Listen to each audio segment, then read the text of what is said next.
C'est vendredi, le jour de découvrir les vidéos que vous avez le plus regardées sur le site internet de Mosaïque. Voici, c'est devenu une habitude, cette séquence. C'est notre culture, c'est notre spécificité de la Moselle-Est. À ce point-là, c'est notre identité, c'est notre tradition. Ça fait plaisir à entendre. Alors on est parti pour cette nouvelle séquence. Naturellement, les intervenants qui m'accompagnent pendant cette présentation sont là à l'insu de leur plein gré. Et voici la vidéo qui arrive en 7e position. On va parler tarte au fromage blanc avec Thierry Homel. Bienvenue chez moi. Le sujet date tout de même de 2016, mais à Mosaïque, on a une petite idée de pourquoi il est ressorti de nos archives. Et il y a une semaine, je vous invitais effectivement à aller retrouver la fin de la recette d'une tarte au fromage blanc. Apparemment, nombre d'entre vous a voulu la retrouver. Vous vous êtes juste planté de tarte. Pardon ? On se demandait entre nous, si par exemple là, je vous demande d'aller regarder un sujet, disons, sur des tracteurs, vous le faites ? Certainement. Ah bah j'ai hâte de voir ça. En attendant, on passe au numéro 6 de ce classement. Ce n'est pas une blague, c'est un poisson d'avril. Bonjour liebe Zuschauer, wir sind der 1. April und heute machen wir keine Sendung. Das war jetzt der Poisson d'avril, gell? Poisson d'avril.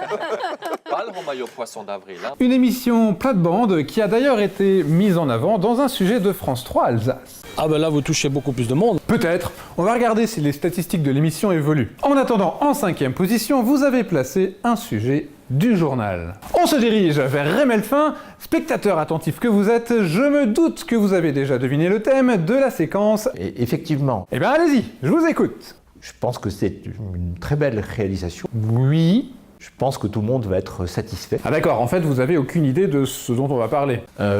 Oui. Bon, bah alors c'est encore moi qui m'y colle. Voici le reportage sur le projet de lotissement à Rémelfin. Ça bouge à Rémelfin. À l'endroit où se trouve l'index de Monsieur le maire apparaîtront bientôt des maisons.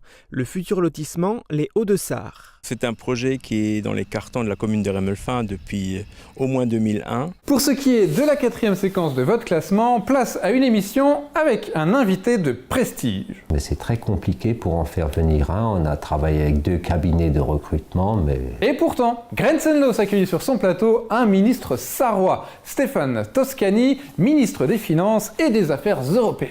La Sarre et la Moselle-Est, est-ce que pour vous, elles ont vraiment un rôle particulier à jouer dans l'Europe ?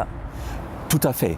Et ils jouent, nos 2 régions, elles jouent un rôle important dans les relations binationales entre la France et l'Allemagne. Les vidéos que vous avez placées en 3e position sont apparemment un coup de cœur. Si je vous dis centrale de Grosse-Blie, à quoi cela vous fait-il penser ? Oh, ça fait longtemps. La série traitait de l'ensemble de l'histoire de cette centrale et le dernier épisode revenait plus particulièrement sur ces dernières années. «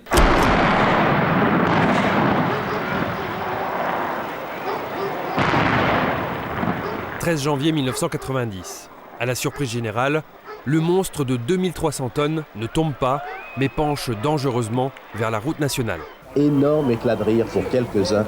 Depuis la tour de Pise, on n'avait pas fait mieux. Cette série sur la centrale est aussi l'un des sujets du moment sur le Facebook de Mosaïque, avec plus de 9000 vues, 300 partages et de nombreux commentaires. Citons par exemple Audrey Mort qui écrit « Qu'est-ce qu'on a rigolé quand la cheminée n'est pas tombée ? On était content, mais après, quand elle est vraiment tombée, on a pleuré ». C'est un tout autre thème qui est traité dans la séquence que vous avez placée en 2e position. On revient dans le journal avec ce sujet sur des élèves qui se sont mobilisés contre la maltraitance animale. Ces petits devront vivre très loin d'ici.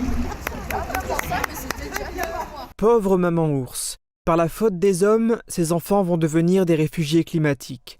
Et sa famille n'est pas la seule victime de notre espèce. On reste dans le journal pour la première place de votre classement. Voici l'interview de Christian Guindon qui est venu présenter Sarplast Industrie. C'est quoi la direction à prendre pour développer une entreprise qui va déjà bien ? Donc on est effectivement déjà dans une très bonne dynamique puisque aujourd'hui nous générons un chiffre d'affaires de 20 millions d'euros contre 16 millions il y a de cela 4 ans.